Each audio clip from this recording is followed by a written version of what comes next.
Asia মহাদেশের tech giant হচ্ছে Japan. Home appliance থেকে শুরু করে অটোমোবাইল সহ বিভিন্ন সফিস্টিকেটেড টেকনোলজিতে সারা পৃথিবীতে সুনামের সাথে তার আধিপত্য বিস্তার করে রাখছে জাপান।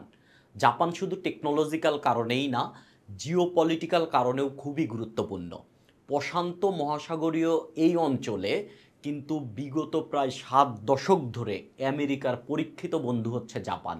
আমেরিকা তার প্রভাব বিস্তার রাখার জন্য, চায়নাকে দাবিয়ে রাখার জন্য কিন্তু প্রশান্ত মহাসাগরীয় অঞ্চলে জাপানের সহায়তা নেয়। এখন ভূরাজনৈতিক দিক দিয়ে যদি জাপানের কথা আমরা চিন্তা করতে যাই, তাহলে প্রথমে এই জিনিসটা মাথায় আসে যে জাপান একসময় খুবই অ্যাগ্রেসিভ জাতি ছিল। দ্বিতীয় বিশ্বযুদ্ধে তাদের উপর অ্যাটম বোম মারা হয়েছে এবং 2টা অ্যাটম বোম খেয়ে সে এখন ঠান্ডা হয়ে গেছে, পৃথিবীর সবচেয়ে ঠান্ডা জাতি হয়ে গেছে। আসলে কি ব্যাপারটা তাই? সে কি অ্যাগ্রেসিভ থেকে ঠান্ডা হয়েছে, নাকি ঠান্ডা থেকে তাকে অ্যাগ্রেসিভ করা হয়েছিল দেন সে আবার ঠান্ডা হয়েছে? দ্বিতীয় বিশ্বযুদ্ধ শেষ হয় 1945 সালে। 1946 সালে জাপান যুদ্ধ অপরাধ ট্রায়াল শুরু হয়, জাপানকে ক্রিমিনাল হিসেবে সাব্যস্ত করে জাপানকে বিচার করার জন্য। এই ট্রায়ালে দাঁড়িয়ে জাপানি একজন মিলিটারি পার্সন ঠিক ওই আদালতে দাঁড়িয়ে আমেরিকান প্রসিকিউটরকে বলেছিল, আপনি কি পেরির কথা ভুলে গেছেন? আপনি কি নিজের দেশের ইতিহাস সম্পর্কে জানেন না? টেকুগুয়া জাপান একা থাকতেই পছন্দ করত। ঠিক তখনই আপনাদের দেশের কমান্ডার পেরি তার বিধ্বংসী ব্ল্যাকশিপ নিয়ে আমাদের বন্দরে এসেছিল। সে আমাদের দেশের দিকে তার ভয়ানক অস্ত্র তাক করেছিল এবং আমাদেরকে বাধ্য করেছিল জাপানের দরজা খুলতে, অন্য দেশের সাথে জাপানকে জড়াতে। আর জাপান যখন অন্য দেশের সাথে জড়াতে গেল, তখন বুঝতে পারল সব দেশ নিজের স্বার্থ চায়, শোষণ করতে চায়। তখন জাপান নিজেকে রক্ষা করার জন্য তার মিলিটারি শক্তি বাড়াতে বাধ্য হয়। এই ধ্বংসের রাজনীতিতে আপনারা আমাদের শিক্ষক, আপনারা আমাদেরকে শিখিয়েছেন কিভাবে ধ্বংস করতে হয়, আমরা শিখেছি কিভাবে ভয়ানক হতে হয়। আপনারা শিক্ষক, আমরা আপনার ছাত্র, আপনারা গিয়ে আপনাদের পেরিকে বিচার করতে পারেন না? এতটুকু কথা থেকে আমরা বুঝতেছি যে টেকুগুয়া জাপান আসলে খুবই শান্ত ছিল। সেই জাপানকে অ্যাগ্রেসিভ করা হয়েছে, দেন জাপান আবার শান্ত হয়েছে। এর মানে কিন্তু এই, অদূর ভবিষ্যতে জাপান চাইলে আবার অ্যাগ্রেসিভ হতে পারে। আরেকটা প্রচলিত ধারণা হচ্ছে আমেরিকা অ্যাটম বোম মেরে জাপানকে মোটামুটি ক্ষয়ক্ষতি করে দিছে এবং সেই আমেরিকা আবার ধীরে ধীরে জাপানকে গড়ে তুলছে এবং জাপান হয়ে গেছে টেকনোলজিক্যাল সুপার পাওয়ার। এই ঘটনাটা কতটা সত্য, এটাও আমরা আজকের লেকচারে আলাপ আলোচনা করব। 3 নম্বর যে ব্যাপারটা আমরা ক্লিয়ার হওয়ার চেষ্টা করব, সেটা হচ্ছে দ্বিতীয় বিশ্বযুদ্ধের সময় যে জাপানের এত মিলিটারি ছিল, এত অস্ত্র, গোলাবারুদ, যুদ্ধজাহাজ, যুদ্ধ বিমান ছিল, সেই জাপানের নাকি এখন মিলিটারি নাই। আসলে কি ঘটনা সত্য? জাপান কিন্তু বর্তমান মিলিটারি সক্ষমতায় ওয়ার্ল্ডের 7 নম্বর শক্তিধর কান্ট্রি এবং জাপানের মিলিটারি সক্ষমতা কিন্তু তুরস্ক, ইরান, ইসরায়েল, পাকিস্তানের চাইতেও বেশি এবং সেগুলোই আমরা আজকের আলাপ আলোচনায় ক্লিয়ার হব। জাপানের ভূরাজনীতি বুঝতে হলে আমাদের একটু পেছন থেকে শুরু করতে হবে। এই যে ম্যাপে যে লাল কালারের অংশটা দেখা যাচ্ছে, এইটাই হচ্ছে জাপান। জাপান হচ্ছে একটা দ্বীপরাষ্ট্র। পৃথিবীর কোনো দেশের সাথে কিন্তু জাপানের কোনো বর্ডার নাই। জাপানের চারপাশ দিয়ে হচ্ছে সমুদ্র। ইউরেশিয়ান ভূখণ্ডের সবচেয়ে নিকটে জাপানের যে জায়গাটা, এটা হচ্ছে কোরিয়ান পেনিনসুলার অংশটা। এই যে হলুদ কালারের দেখা যাচ্ছে, এটা হচ্ছে কোরিয়া, নিচেরটা হচ্ছে দক্ষিণ কোরিয়া আর উপরেরটা হচ্ছে উত্তর কোরিয়া। এই জায়গাটার সবচেয়ে কাছে, এই দূরত্বটাও 120 মাইল। তার মানে জাপানকে যদি অ্যাটাক করতে যেতে হয়, তাহলে আপনাকে কম করে হলেও 120 মাইল সমুদ্রপথ পাড়ি দিয়ে দেন জাপানে অ্যাটাক করতে হবে। ঐতিহাসিকভাবে জাপান সারা পৃথিবীর থেকে নিজেদেরকে আলাদা করে রেখেছিল। বিশ্বের কোনো দেশের সাথে তাদের তেমন কোনোই যোগাযোগ ছিল না। 1500 সালের পরে সেখানে প্রথম পর্তুগিজরা যায় ব্যবসা বাণিজ্য করার জন্য, কিন্তু জাপানে তখন ইন্টারনালি যে ঝামেলা চলতেছিল, নিজেরা যে গৃহযুদ্ধে ছিল, সেই গৃহযুদ্ধের কারণে পর্তুগিজরাও ব্যাক চলে আসে এরপরে জাপান মোটামুটি সারা পৃথিবী দিকে একবারে আইসোলেটেড করে রেখেছিল। জাপানিরা মাঝে মধ্যে নৌকা টৌকা নিয়ে গিয়ে কোরিয়ায় গিয়ে একটু ডাকাটি টাকাটি করে আবার জাপানে ব্যাক চলে আসতো। এই ডাকাতি করা ছাড়া জাপান আসলে আর কোথায়ও কোনো যোগাযোগ রাখতো না। এই জন্য জাপানকে বলা হতো ওই আমলে হারমিট কিংডম। যেমন বর্তমান সময়ে মোটামুটি হারমিট কিংডম হচ্ছে উত্তর কোরিয়া, যে দেশ সারা পৃথিবী থেকে নিজেদেরকে আইসোলেটেড করে রাখে, বিশ্বের মানুষকে তার দেশে ঢুকতেও দেয় না, বের হতেও দেয় না, এবং নিজের খবরাখবরও সারা পৃথিবীতে খুব একটা জানাতে চায় না। এদেরকে বলা হয় হচ্ছে হারমিট কিংডম। সো ঐতিহাসিকভাবে জাপান ছিল হচ্ছে হারমিট কিংডম। যেহেতু জাপান প্রশান্ত মহাসাগরের একটা দেশ এবং কোনো ল্যান্ডের সাথে তার ডাইরেক্ট কোনো কানেকশন নাই, সেহেতু জাপানকে অ্যাটাক করা কিন্তু এত সহজ না। কেননা কম হইলেও আপনাকে 120 মাইল সমুদ্রপথ পাড়ি দিয়ে যেতে হবে। তার মানে জাপানকে যদি অ্যাটাক করতে হয় বা জাপানকে দখল করতে হয়, তাহলে আপনার একটা শক্তিশালী নৌবাহিনী থাকতে হবে। এই জন্য ঐতিহাসিকভাবে কেউই জাপানকে পুরাপুরি দখল করতে পারে নাই। ত্রয়োদশ শতকের দিকে যখন মঙ্গলরা সারা পৃথিবীতে তাণ্ডব চালাচ্ছিল, মানে মোটামুটি দখল করে নিচ্ছিল, এই টাইমে কিন্তু এই মঙ্গোলিয়া থেকে এই চায়নার এই অংশ পার হয়ে কোরিয়া হয়ে তারা এইটার মধ্যে জাপানে অ্যাটাক করেছিল। এই অ্যাটাক করেছিল দুইবার। প্রথমবার যখন অ্যাটাক করেছিল তখন জাপানি যারা যোদ্ধা, এদেরকে বলা হচ্ছে সামুরাই। সো সামুরাই নিয়ে আমরা অনেক মুভি টুভি দেখছি বা অনেক কার্টুন টার্টুন দেখছি। সামুরাই হচ্ছে খুবই শক্তিশালী যোদ্ধা এবং এরা এই ঘোড়া নিয়ে যুদ্ধ করতো। এদের প্রচুর ক্যারাটে ট্যারাটের বিভিন্ন নলেজ টলেজ ছিল। তো সামুরাইদের হাতে এরা মারাত্মকভাবে পরাজিত হয়। একবার পরাজিত হওয়ার পরে আবার এইবার তারা বেশি পরিমাণে নৌবাহিনী নিয়ে আসে। এই নৌবাহিনীর জাহাজ টাহাজ দিয়ে এখানে দাঁড় করায় তারা জাপানের মেইন ভূখণ্ডে অ্যাটাক করে। এখন একটু জাপান ধরাশায়ী টাইপের হয়। তখন কিন্তু সামুরাইরা খুব একটা সুবিধা করতে পারে নাই এবং মোটামুটি সামুরাইরা হেরেই যাচ্ছিল। ঠিক এই রকম সময় প্রকৃতি জাপানকে হেল্প করে। সাগরে ব্যাপক টাইফুন শুরু হয়, ব্যাপক ঝড়, এবং এই ঝড় জলোচ্ছ্বাসের টাইফুনে ম্যাক্সিমাম জাহাজই হচ্ছে ডুবে যায়, আবার মঙ্গলরা ধরাশায়ী হয়। তার মানে জাপানকে যদি অ্যাটাক করতে হয় তাহলে যে কেউ আসলে অবশ্যই এই কোরিয়া হয়ে জাপানের উপর অ্যাটাক করবে। সেই জন্য জাপান কখনোই চাইতো না যে ঐতিহাসিকভাবে এই কোরিয়ার উপর অন্য কোনো দেশ প্রভাব বিস্তার করুক। ভূরাজনীতির ভাষায় কোরিয়াকে বলা হয় হচ্ছে the dagger point at the heart of Japan. মানে জাপানের একবারে হৃদয়ের উপর ধরেন চাকু মেরে দিচ্ছেন, এইরকম একটা জায়গা হচ্ছে কোরিয়া। সেই জন্য এই ড্যাগার পয়েন্টে যেন কেউ প্রভাব বিস্তার না করে, এই জন্য জাপান সবসময় ঐতিহাসিকভাবেই সতর্ক ছিল। এবং এই কোরিয়ান প্যানেনসুলার উপর রাশিয়া যখন প্রভাব বিস্তার করতে গেছে তখন জাপান রাশিয়ার সাথে যুদ্ধ করছে, যেটাকে বলা হচ্ছে রুশো জাপানিজ ওয়ার, যেটা হয়েছিল 1905 সালে। চায়নার সাথে এই কোরিয়ান প্যানেনসুলা নিয়ে সে দুইবার ঝামেলায় জড়ায়। তার প্রথমটাকে বলা হয় হচ্ছে ফার্স্ট সিনো জাপানিজ ওয়ার, যেটা 1894-95 সালের দিকে হয়েছিল, এবং 1910 সালে জাপান পুরা কোরিয়াকে দখলই করে নিয়ে গেছে। সো জাপানের ভূরাজনীতিতে কিন্তু কোরিয়া বিশাল একটা ফ্যাক্ট। জাপানের ভূরাজনীতি বুঝতে হলে আসলে জাপানের জিওগ্রাফিটা কেমন, জাপান দেখতে কেমন, এটা আমাদের একটু জানা দরকার।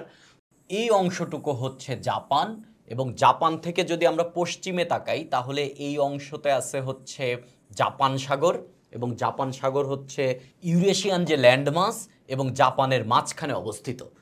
এইদিকে এটা হচ্ছে কোরিয়া, এবং যদি আমরা দক্ষিণ দিকে তাকাই তাহলে এইটা হচ্ছে উত্তর চায়না সাগর, এবং ভেতরের দিকে এটা হচ্ছে বলা হয় পিচ সাগর বা ইয়েলো সাগর। এবং আমরা যদি পূর্বে তাকাই তাহলে সবই পানি আর পানি, প্রশান্ত মহাসাগর।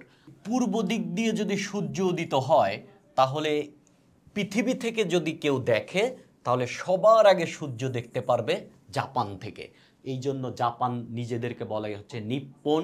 নিপ্পন মানে হচ্ছে সূর্য উদয়ের দেশ, যে দেশে সূর্য উদিত হয়। জাপানের জিওগ্রাফিতে আমরা যদি গুগল ম্যাপকে একটু জুম করে করে জাপানের ভেতরের দিকে চলে যাই, জাপানের ম্যাক্সিমাম জায়গা হচ্ছে পাহাড় পর্বত দিয়ে ভর্তি। জাপানের মোট জায়গায় দেখা যাচ্ছে এই যে জায়গাগুলো, এই জায়গাগুলোতে হচ্ছে মানুষ থাকে, আর বাদবাকি যে সবুজ অংশ দেখা যাচ্ছে, এই সবুজ অংশ জুড়ে হচ্ছে থাকে সব পাহাড় পর্বত, এবং এই জায়গায় কেউ বসবাস করতে পারে না। এবং এই যে শহরটা দেখা যাচ্ছে, এই শহরটাই হচ্ছে টোকিও। আমরা যদি ধীরে ধীরে জুম আউট করি তাহলে দেখা যাচ্ছে এই যে সাদা সাদা অংশগুলো, এই সাদা সাদা অংশগুলো হচ্ছে মূলত মানুষ বসবাস করে বা শহর। আর সবুজ যে অংশগুলো দেখা যাচ্ছে সেই সব অংশগুলোই হচ্ছে মূলত পাহাড় পর্বত, যেখানে মানুষ বসবাস করে না। তো গুগল ম্যাপ থেকে আমরা একটু ম্যাপে ফিরে আসি। এটা হচ্ছে জাপানের ম্যাপটা। যে সবুজ অংশগুলো দেখা যাচ্ছে এগুলো হচ্ছে সবই পাহাড় পর্বত। যেগুলা লাল দেখা যাচ্ছে, এই লাল অংশগুলা এইগুলা হচ্ছে মূলত চাষাবাদের ল্যান্ড। এই সমস্ত জায়গায় চাষাবাদ হয়, মেইন চাষ হয় হচ্ছে ধান। জাপান শুধু একটা খাদ্য শস্যতেই স্বয়ং সম্পূর্ণ, সেটা হচ্ছে ধান। আর কোনো কিছুতেই কিন্তু জাপান খাদ্যে স্বয়ংসম্পূর্ণ না। জাপানকে ম্যাক্সিমাম খাবারই ইম্পোর্ট করতে হয়। আর যে মূলত হচ্ছে যে কমলা কালারের যে অংশগুলো দেখা যাচ্ছে এইগুলোই হচ্ছে শহর। এই সমস্ত জায়গাতেই মানুষ বসবাস করে। যেহেতু সমুদ্রের মাঝে একটা দেশ এবং যে বসবাসগুলোর জন্য যে ফ্ল্যাট ল্যান্ড, সেই ল্যান্ডগুলো কিন্তু শুধু উপকূলের আশপাশে, উপকূলের আশপাশে, ভেতরের ম্যাক্সিমামগুলোই হচ্ছে পাহাড় পর্বত। এখন পাহাড় পর্বত এই কথার মানে কি? পাহাড় পর্বত এই কথার মানে হচ্ছে পাহাড়ে কিন্তু প্রচুর ঝিরি নদী থাকে। তার মানে জাপানের কিন্তু পানীয় মিঠা পানি, প্রচুর মিঠা পানি আছে, নদ নদী আছে। কিন্তু জাপানের নদ নদী, পাহাড়ি নদী দিয়ে কিন্তু নৌকা চালানো যায় না, নেভিগেশন করা যায় না। জাপান কিন্তু নিজেদের সাথে নিজেদের যোগাযোগ করার জন্য, এক শহর থেকে আরেক শহরে যাওয়ার জন্য তারা কিন্তু নৌপথ ব্যবহার করতে পারে না। এবং পাহাড়ের ভেতর দিয়ে অতীত আমলের কথা চিন্তা করেন, অতীত আমলে কিন্তু রোডঘাট বানানো এত সহজ কাজ ছিল না। তো জাপানকে কি করতে হতো? নিজেদের সাথে যোগাযোগ করার জন্যও কিন্তু জাপানকে সমুদ্র পথের নৌপথই ব্যবহার করা লাগতো। জাপান কিন্তু নিজেদের সাথে যোগাযোগ করার জন্য সমুদ্র পথের নৌপথই ব্যবহার করত। এই জন্য জাপানের ম্যাক্সিমাম বসবাসের জায়গা গড়ে উঠছে সমুদ্র উপকূলে। এবং আমরা যদি হিসাবটা দেখি, জাপানের প্রায় 66.4% এলাকাই হচ্ছে বন জঙ্গল। আর বনগুলা মানে কি? পাহাড় পর্বত। আর এর চাষাবাদের ল্যান্ড আছে, যেখানে চাষাবাদ হয় মাত্র 12.8%। বসবাস করার জন্য জায়গা, যে টোটাল দেশের বসবাস করার মতন জায়গা হচ্ছে 4.8% মাত্র। তার মানে জাপানের মোট আয়তন মোটামুটি হচ্ছে 2.5টা, আড়াইটা বাংলাদেশের সমান। বাংলাদেশের আড়াই গুণ। বাংলাদেশের আড়াই গুণ হলেও কিন্তু জাপানে বসবাস করার মতন জায়গা খুবই কম আছে, ম্যাক্সিমামই পাহাড় পর্বত দিয়ে ঢাকা। পাহাড় পর্বতের কারণে কিন্তু জাপানের খুব একটা প্রাকৃতিক সম্পদ নাই। তার মানে তেল, গ্যাস, এর মাটির নিচে কিন্তু এরকম খুব একটা বেশি প্রাকৃতিক সম্পদ নাই। কিন্তু এত বড় একটা সমুদ্র আছে, তো সমুদ্রের মধ্যে কিন্তু প্রচুর পরিমাণ তেল এবং গ্যাস থাকার কথা। আসলেও আছে। জাপানের সমুদ্র সীমানার মধ্যে প্রচুর পরিমাণে প্রাকৃতিক গ্যাসের মজুদ আছে। কিন্তু সমস্যা হচ্ছে এই প্রাকৃতিক গ্যাসটা গ্যাসীয় ফর্মে নাই। এইগুলো সব আছে ক্রিস্টালাইজড হয়ে, ক্রিস্টাল হয়ে, দানা দানা পাথরের মতন হয়ে। এই ক্রিস্টাল ফর্মের গ্যাসকে তুলে গ্যাসে কনভার্ট করে এটাকে ব্যবহার করা কিন্তু টেকনোলজিক্যালি খুবই সফিস্টিকেটেড একটা কাজ। এবং এর পেছনে যে পরিমাণ টাকা ব্যয় করতে হবে এবং এই টাকা ব্যয় করে যে পরিমাণ গ্যাস আসলে আউটপুটে পাওয়া যাবে, সেইটা ইকোনমিক্যালি ফিজিবল না। বাট জাপান কিন্তু technologically super power. So Japan তার প্রযুক্তি দিয়ে ট্রাই করে যাচ্ছে যে ক্রিস্টালাইজড ফর্ম থেকে কিভাবে গ্যাসীয় ফর্মে এনে এবং অল্প টাকা ব্যয় করে এটা উত্তোলন করে জাপানের গ্যাসের চাহিদা মেটানো যায়। জাপান কিন্তু একটা ইন্ডাস্ট্রিয়ালিস্ট কান্ট্রি। একটা দেশ যত বেশি ইন্ডাস্ট্রিয়ালি সাউন্ড, তার কিন্তু তত বেশি এনার্জির চাহিদা আছে, তত বেশি তেল গ্যাস লাগবে। জাপান কিন্তু ওয়ার্ল্ডের দ্বিতীয় গ্যাস ইম্পোর্টার এবং তৃতীয় তেল ইম্পোর্টার। এবং জাপানের ম্যাক্সিমাম বিদ্যুৎ উৎপন্ন হয় কিন্তু ফসিল ফুয়েল দিয়ে। 2010 সালের আগে জাপানের প্রায় 25% বিদ্যুৎ উৎপন্ন হতো নিউক্লিয়ার এনার্জি দিয়ে, আমরা যেটা রূপপুরে তৈরি হচ্ছে। 2010 সালের আগে জাপানের প্রায় 25% বিদ্যুৎ উৎপন্ন হতো নিউক্লিয়ার পাওয়ার থেকে। কিন্তু 2011 সালের সুনামি এবং ফুকুশিমা ট্র্যাজেডির পর জাপানের লোকজন কিন্তু নিউক্লিয়ার এনার্জির উপর থেকে তাদের আস্থা হারিয়ে ফেলেছে এবং জাপান ধীরে ধীরে তার নিউক্লিয়ার পাওয়ার প্ল্যান্টগুলো বন্ধ করে দিতে বাধ্য হয়েছে এবং বর্তমান সময়ে জাপান কিন্তু তার মোট বিদ্যুৎ উৎপাদনের 4% মতন পারমাণবিক শক্তি থেকে উৎপন্ন করে, আর ম্যাক্সিমামটাই উৎপন্ন করে তারা তেল, গ্যাস এবং কয়লা থেকে। জাপানের জিওগ্রাফি আমরা বুঝলাম, এখন জাপানের যদি রাজনীতি বুঝতে চাই তাহলেই সেটা হবে হচ্ছে ভূগোল প্লাস রাজনীতি হয়ে যাবে, ভূ রাজনীতি। রাজনীতি বুঝতে গেলে একবারে অতীতে ব্যাক যাওয়ার দরকার নাই। জাপানের রাজনীতিটাকে আমরা 3টা পিরিয়ডে ভাগ করে ফেলতে পারি। যে 3টা পিরিয়ড নিয়ে আমরা আলোচনা করব তার একটা হচ্ছে ইডো পিরিয়ড, 1600 থেকে এইটা 1868 পর্যন্ত চলছে। টোকিওকে আগে বলা হতো হচ্ছে ইডো। এই ইডো পিরিয়ডের শাসককে বলা হতো হচ্ছে তোকুগুয়া। একটু আগে আমরা বলেছিলাম যে তোকুগুয়া জাপান, এই তোকুগুয়া জাপানই ছিল মূলত ইডো পিরিয়ডের জাপান, এবং তোকুগুয়া জাপান সমাপ্ত হয় হচ্ছে 1868 সালে। এই টাইমের শাসকরা ছিল মিলিটারি শাসক মূলত, এবং এই টাইমে জাপান সারা পৃথিবী থেকে নিজেকে আলাদা করে রেখেছিল। এই জন্যই জাপানকে বলা হতো হচ্ছে হারমিট কিংডম। এই আইসোলেটেড করে রাখাকে জাপানি ভাষায় বলা হয় হচ্ছে সাকোকু। সো ওই টাইমের ওই সময়টা, ইডো পিরিয়ডের সময়টাকে জাপানিরা বলে হচ্ছে সাকোকু। এই তোকুগুয়া জাপানের পতন হয় মূলত একটা বিপ্লবের মধ্য দিয়ে, এবং এই বিপ্লবকে বলা হয় হচ্ছে মেইজি রিস্টোরেশন বা মেইজি রেভুলেশন। এই মেইজি রেভুলেশন জাপানের পরিবর্তন হওয়ার ব্যাকগ্রাউন্ডের একটা বিশাল ভূমিকা পালন করে। জাপান যে আজকে টেকনোলজিক্যালি একটা রথী মহারথী হয়ে গেছে ওয়ার্ল্ডের, এর মেইন বীজ বপন করা হয়েছিল মেইজি রেস্টোরেশনে, এবং মেইজি রেস্টোরেশনের পরেই মূলত ইম্পেরিয়াল জাপান যাত্রা শুরু করে এবং মিলিটারি ডিক্টেটরশিপের পতন হয়। মেইজি রেস্টোরেশন কেন হয়েছিল এইখানে কিন্তু কমান্ডার পেরির কথা চলে আসবে। ঘটনা হচ্ছে 1853। এই টাইমে আমেরিকার একজন নৌবাহিনী কমান্ডার যার নাম হচ্ছে পেরি, সে আমেরিকা থেকে তার জাহাজ নিয়ে, তার নৌবহর নিয়ে সে জাপানে আসে। এই নৌবহরকে জাপানিরা বলতে হচ্ছে ব্ল্যাক শিপ। এই ব্ল্যাক শিপ বলার কারণ হচ্ছে এই পেরির যে নৌবহরে যে নৌকাগুলা বা জাহাজগুলা ছিল এতে কিন্তু ইঞ্জিন লাগানো ছিল, আর ইঞ্জিন চলার কারণে তখন অনেক আগের তো, তখন কিন্তু ধোঁয়া বের হয়ে যাইতো প্রচুর। এই ধোঁয়া বের হয়ে পেছনটা পুরো কালো হয়ে যেত, এই জন্য এটাকে জাপানিরা তখন বলছিল ব্ল্যাক শিপ। তো পেরিয়ে এসে মূলত জাপানের সামনে তার যে অস্ত্র গোলাবারুদ আছে, বড় বড় মেশিন গান যা যা আছে, এইগুলা তাক করে বলে যে আমাদের জন্য তোমার দরজা খুলতে হবে, তোমার বন্দর আমেরিকান জন্য উন্মুক্ত করে দিতে হবে। কিন্তু ওই মুহূর্তে কিন্তু জাপান সারা পৃথিবী থেকে নিজেকে আইসোলেটেড করে রাখছে, সারা পৃথিবীর সাথে তার তেমন কোনো বাণিজ্য নাই। পেরি এই অফার দিয়ে পেরি চলে যায়। ঠিক পরের বছর 1854 সালে পেরি আবার তার ব্ল্যাক শিপ নিয়ে আসে, এবং সে এসে আমেরিকার স্বার্থ উদ্ধারের জন্য কিন্তু সে আবার তার বড় বড় যে অস্ত্র টস্ত্র আছে এটা জাপানের দিকে তাক করে, এবং জাপানকে বাধ্য করে আমেরিকার সাথে চুক্তি করতে। এই যে চুক্তিটা, এটাকে বলা হচ্ছে কনভেনশন অফ কানাগাওয়া, এবং এই ট্রিটিটা আসলে ছিল আনইকুয়াল ট্রিটি। জাপানের সাথে ইনজাস্টিস করা হয়েছে। জাপান কিন্তু তার স্বার্থ রক্ষা করতে পারে নাই, বেশি স্বার্থ নিয়ে গেছে আমেরিকা, এবং জাপানের 2টা বন্দর আমেরিকার জন্য ওপেন করে দিতে হয়, এবং জাপান তার তেল গ্যাসের চাহিদা মেটানোর জন্য তখন আমেরিকার থেকে তেল গ্যাস নিতে হবে, এইরকম টাইপের একটা চুক্তিও হয়। এবং এর চুক্তির কিছুদিন পরে 1854 সালের কয়েক বছর পরে ধীরে ধীরে চলে আসে ফ্রান্স, ধীরে ধীরে চলে আসে ব্রিটেন, ধীরে ধীরে চলে আসে নেদারল্যান্ড, ধীরে ধীরে চলে আসে রাশিয়া, এবং তাদের জন্যও জাপানকে কিন্তু তার দরজা খুলে দিতে হয়।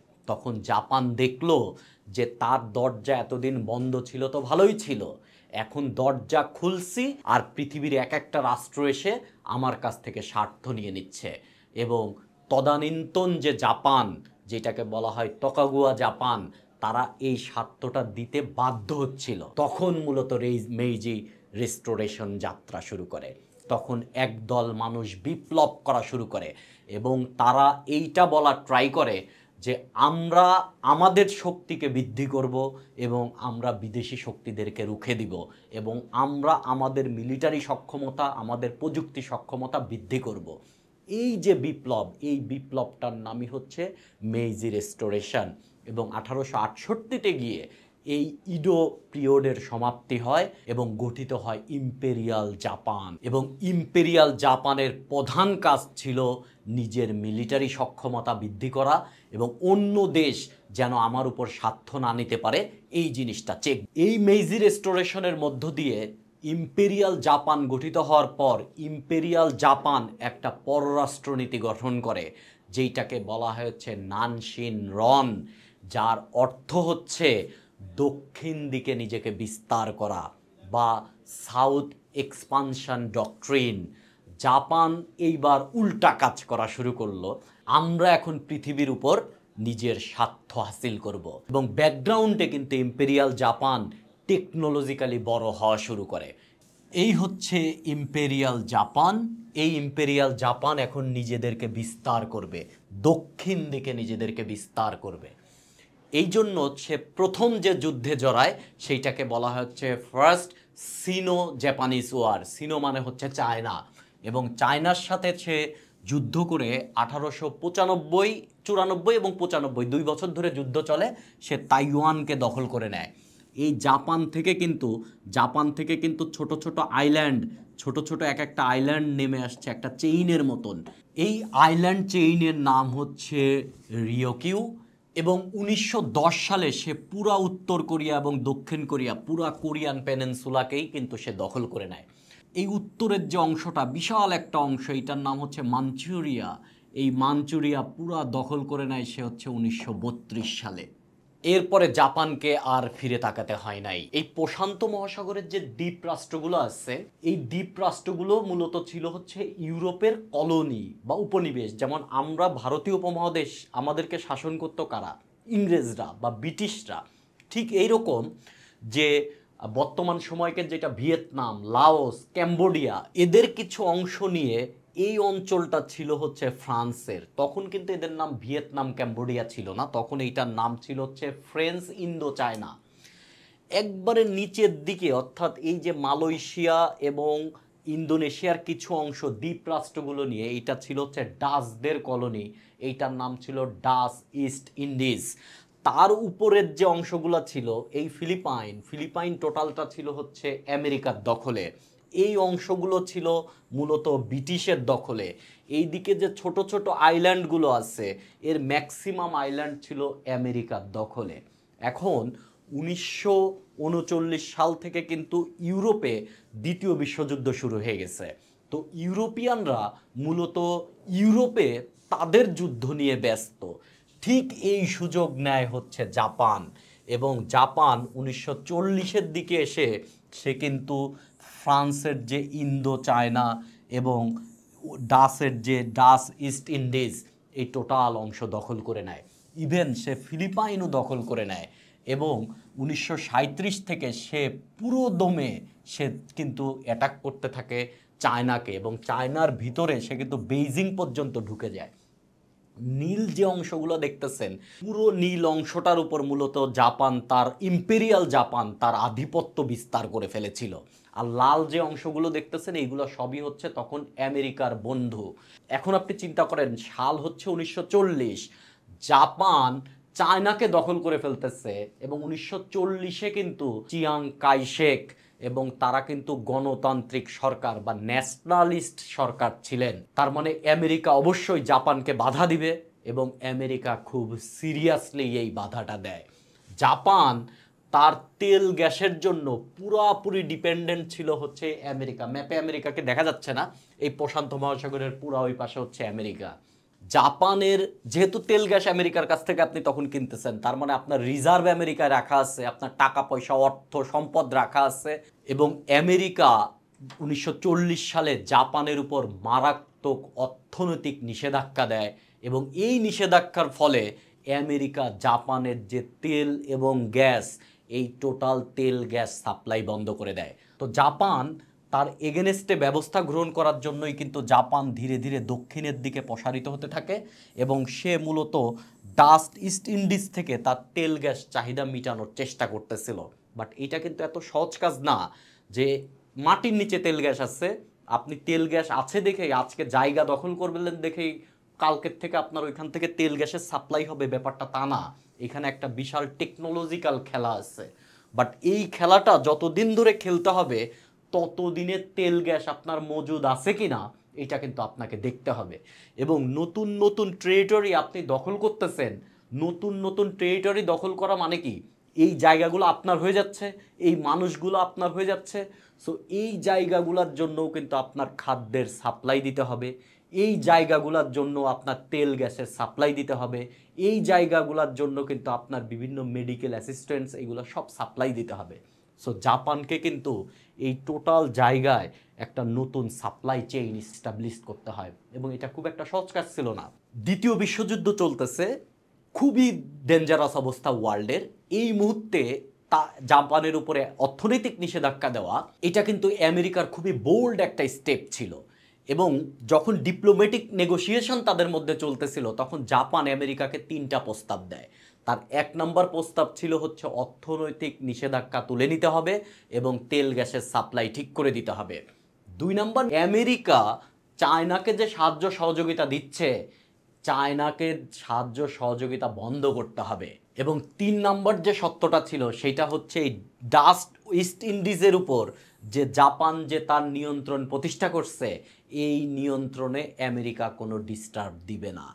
এই 3টা শর্ত কিন্তু আমেরিকা মেনে নেয় নাই। যেহেতু এই 3টা শর্ত মেনে নেয় নাই তখন ইম্পেরিয়াল জাপান তার জীবনের সবচেয়ে বোল্ড স্টেপ নেয়। সবচেয়ে বোল্ড স্টেপ হচ্ছে প্রশান্ত মহাসাগরে আমেরিকার একটা দ্বীপ ছিল, যে দ্বীপ হচ্ছে হাওয়াই। এই হাওয়াই দ্বীপের একটা অংশ হচ্ছে পার্ল হারবার। এই পার্ল হারবারে ছিল আমেরিকান নৌবাহিনীর ফ্লিট। 7 ডিসেম্বর 1941 অতর্কিত হামলা চালায় পার্ল হারবারে। এই অ্যাটাক এতই বড় ছিল এবং জাপান তার মোটামুটি সমস্ত শক্তি নিয়ে অ্যাটাকটা করে। জাপান 6টা এয়ারক্রাফট ক্যারিয়ার, 353টা যুদ্ধ বিমান এবং সিকিউরিটি দেওয়ার জন্য সাবমেরিন এবং ডিস্ট্রয়ার নিয়ে এসে অতর্কিত এই হামলাটা করে। এবং আমেরিকা কিন্তু এই জিনিসটা প্রেডিক্টই করতে পারে নাই। কেননা আরও 1 মাস আগে এই নেগোসিয়েশন যখন চলতেছিল যে জাপান 3টা দাবি দিছিল, এই দাবির প্রেক্ষিতে কিন্তু আমেরিকার পররাষ্ট্র মন্ত্রণালয় জাপানকে একটা নোটিশ পাঠায় যেটার নাম ছিল হল নোট। এই হল নোট পাওয়ার পরে কিন্তু জাপান আর কোনো রিপ্লাই দেয় নাই।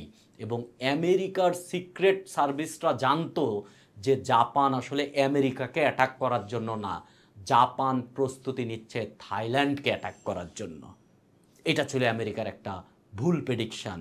এবং এইটা এত এত মারাত্মক হামলা ছিল যে হামলায় 2393 জন আমেরিকান সোলজার মারা যায়। পার্ল হারবারে অবস্থিত আমেরিকান নৌবাহিনীকে পুরাই ধ্বংস করে ফেলছিল জাপান। তো যত বড় অ্যাটাক আমেরিকাও জবাব দিবে ঠিক তত বড়ভাবেই। এই পার্ল হারবার অ্যাটাকের পর থেকেই মূলত আমেরিকা দ্বিতীয় বিশ্বযুদ্ধে অফিসিয়ালি অংশগ্রহণ করে, ঘোষণা দিয়ে অংশগ্রহণ করে। আমেরিকা তার সমস্ত শক্তি নিয়ে, আমেরিকা তার সমস্ত মিলিটারি পাওয়ার নিয়ে যুদ্ধে নামবে। দ্বিতীয় বিশ্বযুদ্ধের 3টা যুদ্ধ জাপানের ঐতিহাসিক বা বর্তমান জিওপলিটিক্যাল কন্ডিশন শেপ করতে ভূমিকা পালন করছে। তার মধ্যে 1 নাম্বারটা হচ্ছে Pearl Harbor attack. Pearl Harbor অ্যাটাকের ঠিক 6 মাস পরে জাপান আরেকটা প্ল্যান করেছিল, সেটা হচ্ছে মিডওয়ে দ্বীপে অ্যাটাক করা। এই হচ্ছে জাপান আর এই হচ্ছে আমেরিকা, মাঝখানে এটা হচ্ছে প্রশান্ত মহাসাগর। এই হাওয়াই কিন্তু আমেরিকার 50তম স্টেট। এটা প্রশান্ত মহাসাগরে আমেরিকার মেইন ভূখণ্ড থেকে বহু দূরে। এইখান দিয়ে কিন্তু একটা আইল্যান্ড চেইন আছে। এই আইল্যান্ড চেইন কিন্তু এই পর্যন্ত চলে আসছে, ছোট ছোট আইল্যান্ড। এর মধ্যে একটা আইল্যান্ডের নাম হচ্ছে পার্ল হারবার। এইখানে একটা ছোট্ট দ্বীপ আছে, এই দ্বীপের নাম হচ্ছে মিডওয়ে। এই দ্বীপেও আমেরিকার নৌবাহিনীর অবস্থান ছিল।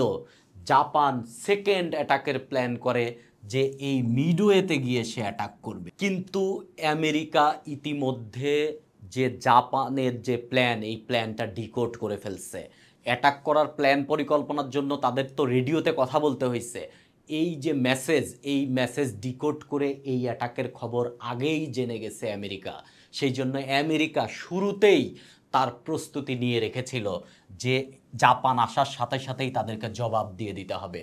এবং জাপান তার সমস্ত দলবল নিয়ে আসলেও জাপান দ্বিতীয় বিশ্বযুদ্ধে হেরে যাওয়ার মেইন বীজ বপন হয় এই যুদ্ধ থেকে। এই মিডওয়ে অ্যাটাকে বা ব্যাটেল অফ মিডওয়েতে জাপানের খুবই প্রেসিয়াস 4টা এয়ারক্রাফট ক্যারিয়ার পানিতে ডুবে যায়। এখন এয়ারক্রাফট ক্যারিয়ার, একটা এয়ারক্রাফট ক্যারিয়ার কত বড় আসলে? এমনও এয়ারক্রাফট ক্যারিয়ার আছে যাতে হাজার হাজার মানুষ থাকে এবং যার মধ্যে ম্যাকডোনাল্ডসের আউটলেট আছে। একটা এয়ারক্রাফট ক্যারিয়ার এত বড়, একটা এয়ারক্রাফট ক্যারিয়ারে ধরেন 50টা প্লেন নিয়ে আপনি চলে যান এবং প্লেনের রানওয়ে আছে এর উপর। তার মানে একটা এয়ারক্রাফট ক্যারিয়ার কিন্তু খুব একটা ছোট জিনিস না। 4টা এয়ারক্রাফট ক্যারিয়ার। দ্বিতীয় বিশ্বযুদ্ধের শুরুতে জাপানের কাছে মোট 8টা এয়ারক্রাফট ক্যারিয়ার ছিল কমিশনড, যেটা চলাচল করত।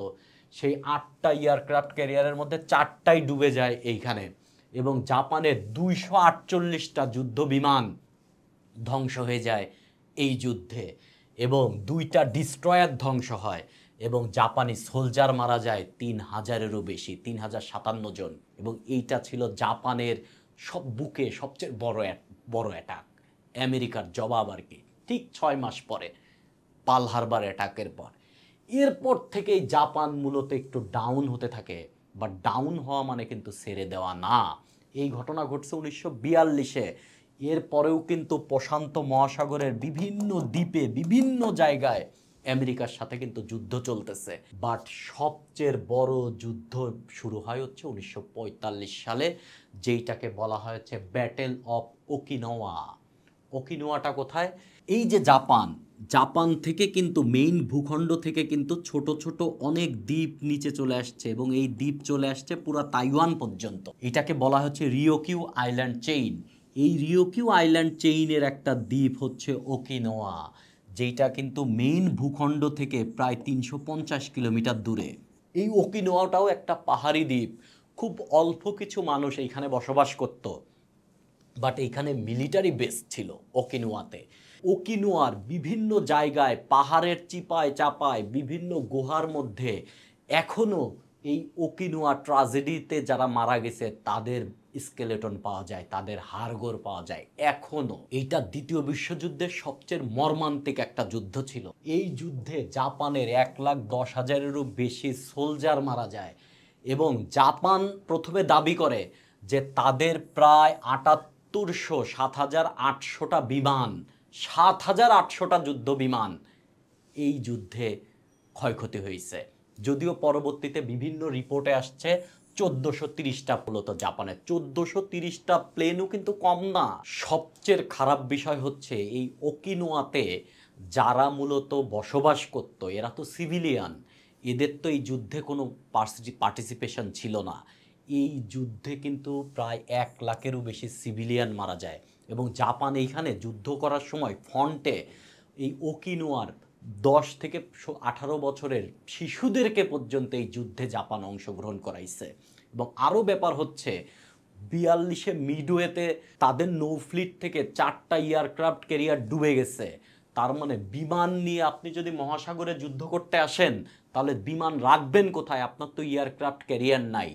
তখন জাপানিরা একটা মারাত্মক ডিসিশন নেয়।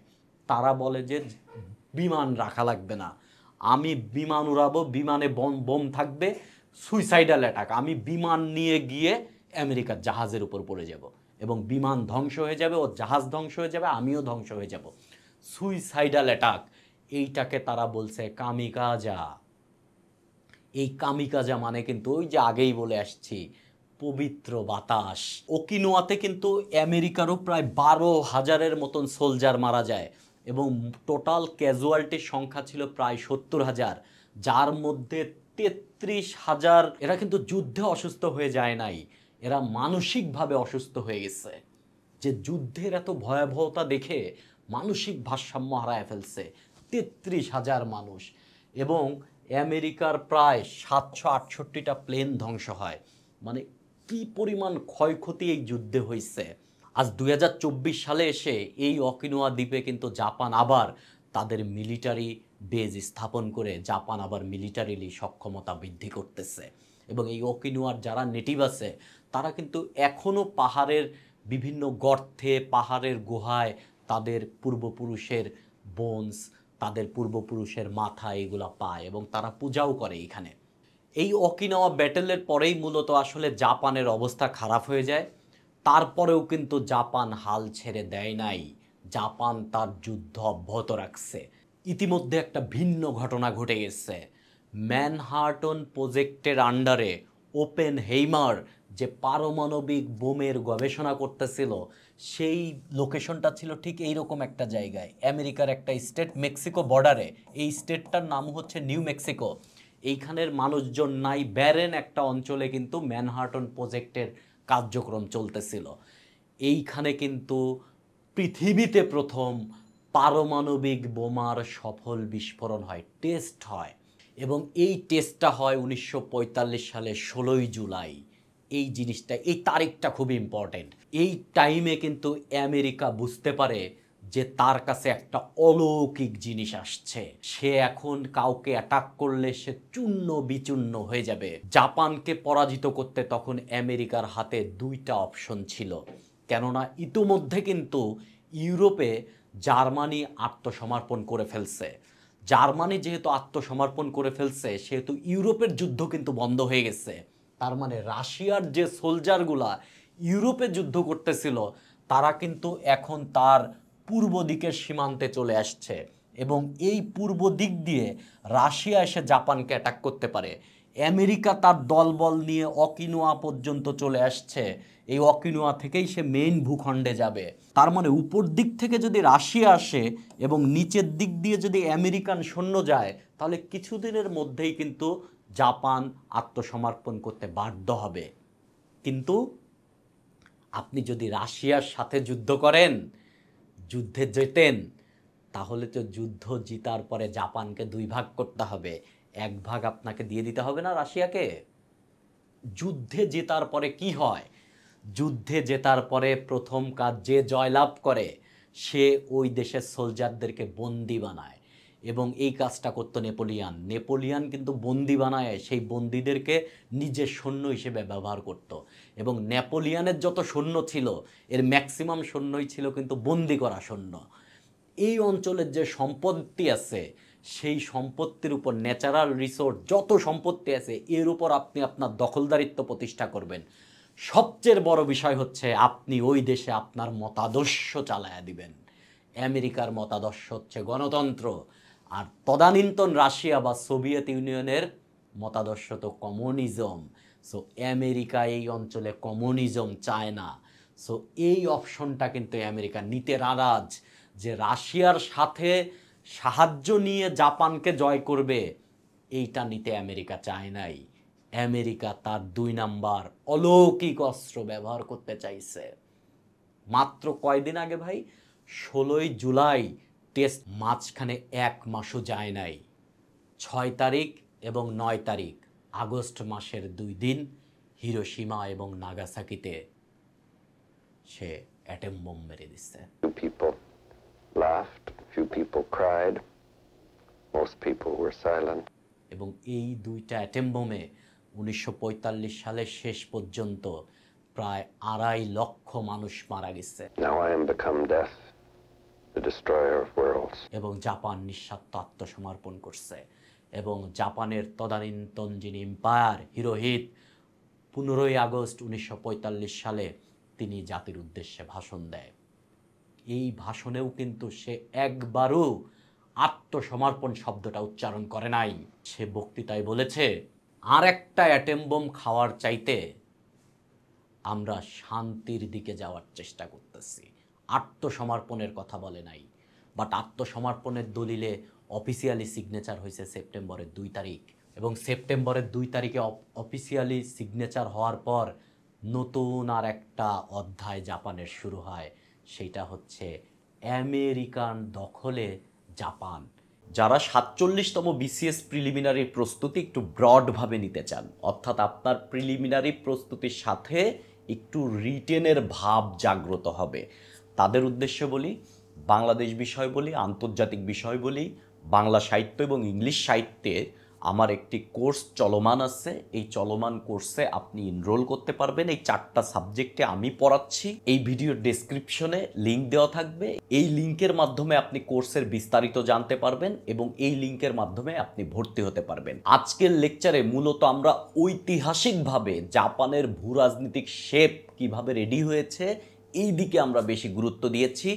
পরবর্তী লেকচারে আমরা দেখব দ্বিতীয় বিশ্বযুদ্ধে আত্মসমর্পণের পর জাপানকে পুনর্গঠিত করতে আমেরিকা আসলে কি কি ভূমিকা পালন করছে এবং জাপানের টেক জায়ান্ট হয়ে ওঠার পেছনে আমেরিকার আদৌ কোনো হাত আছে কিনা, এবং বর্তমান ভূরাজনৈতিক প্রেক্ষাপটে এশিয়া এবং প্রশান্ত মহাসাগরীয় অঞ্চলে জাপান কতটা গুরুত্বপূর্ণ এবং জাপানের উপর বেস করে আমেরিকা ভবিষ্যতে কি কি পদক্ষেপ নিতে পারে এবং জাপান কেন তার মিলিটারি সক্ষমতাকে বৃদ্ধি করতেছে, জাপান তার মিলিটারি সক্ষমতা কি পরিমাণ বৃদ্ধি করতেছে তার একটা ইনফরমেশন দিয়ে আমরা শেষ করি।